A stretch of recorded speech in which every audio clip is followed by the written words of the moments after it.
Trop de séries télé, pas assez de temps pour les regarder, Tête de série vous aide à trier.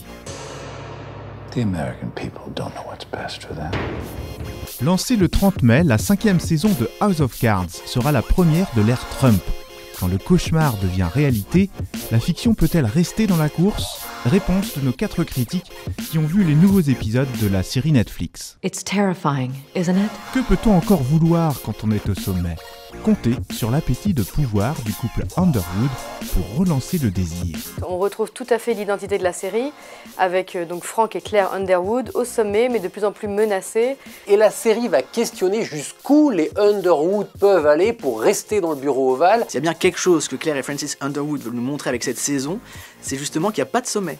Ils en voudront toujours plus, et ce qu'ils aiment avant tout, c'est la conquête. En reprenant la devise One Nation Under God, ce qui veut dire une nation sous la protection de Dieu, il la transforme en One Nation Underwood.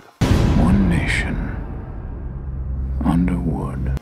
Engagé dans une stratégie de la terreur, le couple Underwood déploie les grands moyens, ou quand la communication est le nerf de la guerre. House of Cards essaye toujours de rebondir, de réagir par rapport à l'actualité, et là les Underwood vont se servir du terrorisme.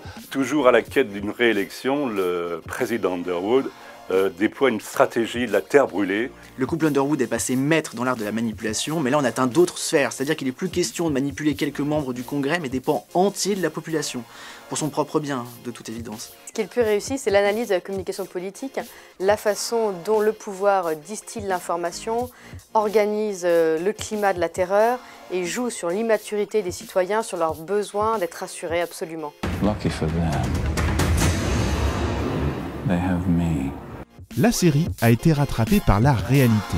Peut-elle digérer Trump et endosser un nouveau rôle, ou a-t-elle dès lors perdu sa raison d'être ? Cette saison 5 d'House of Cards a été écrite avant l'élection de Donald Trump, donc elle n'est pas directement une réaction à l'élection de Donald Trump. En revanche, elle a été imprégnée par la présence de Trump dans le débat politique depuis maintenant plusieurs années. La présidence Trump gâche un peu par instant la série en rendant House of Cards plus crédible que la réalité actuelle. Robin Wright, qui interprète la femme du président dans la série, a déclaré que Trump leur avait volé toutes les idées. Quand Underwood nous dit droit dans les yeux, vous l'avez bien cherché, vous l'avez bien voulu, tout ce que vous voulez c'est de l'action, tout ce que vous voulez c'est être rassuré, ça résonne de façon assez cruelle. Mais Frank Underwood est un tout autre homme politique que Donald Trump. C'est quelqu'un qui est dans la manipulation, qui est dans l'ombre, là où Donald Trump est dans une hyper-expressivité de ce qu'il pense. Dans leur façon de jouer avec la démocratie, ils ont 2 types de prises de parole radicalement différentes. Mais rien ni personne ne peut battre le génie machiavélique du couple Underwood. C'est ça qu'on veut voir et c'est ça qu'on va voir. Underwood. 2016. 2020. 2024. 2028. C'est l'heure du verdict de Tête de série. Alors, votez House of Cards ? Non, trop de cynisme, tout le cynisme, tout au moins en matière de fiction. Ça fait quelques saisons qu'House of Cards est plus au top, mais la qualité des interprètes, la beauté de la mise en scène et tout ce qui est dit sur la démocratie et comment la démocratie peut être mise en danger par les hommes politiques reste absolument captivant.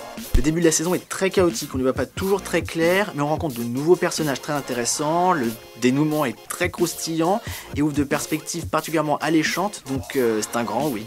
Il faut voter House of Cards et on attend la saison 6 avec impatience.